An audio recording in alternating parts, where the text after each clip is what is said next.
morning, class. This is week 9 of Art Appreciation Online, AD 255, spring semester 2021 at Purdue University.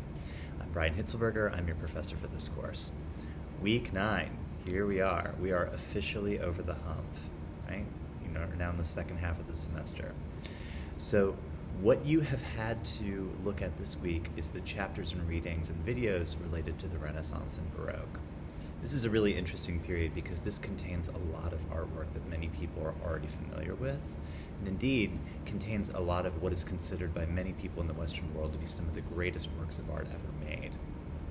We've talked about a lot of different types of art in this class. We've talked about film, design, we've talked about photography, drawing, ceramics, textiles, etc. But frankly, when you say the word art to most people either think painting or sculpture.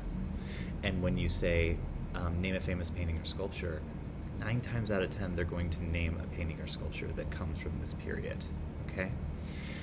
There's something about the artworks that are made in this period that have just kind of captured our imagination on multiple levels, and they have stayed interesting or engaging to us over a long period of time. The example that I cite in the prompt is, of course, Dan Brown's Da Vinci Code, which was a best-selling series of novels, and then some films also. But for this week's post, I would like you to actually ask yourself, what is it exactly about this work that has captured our fascination over such a long period of time?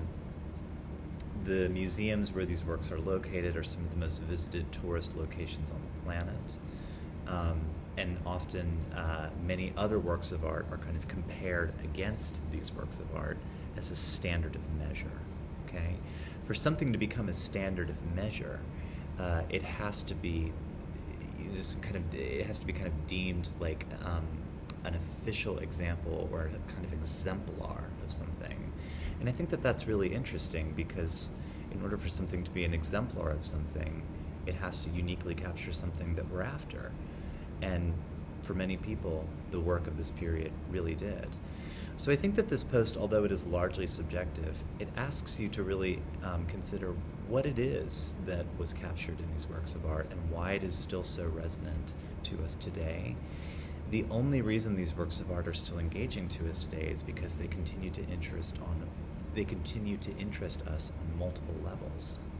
So I'm interested to hear you kind of work through what those multiple levels are. As usual, your videos should be 4 minutes in length, and please have your videos uploaded by midnight of Thursday this week, and your 2 written responses uploaded by midnight of Sunday this week. Thank you so much, and I look forward to seeing your videos.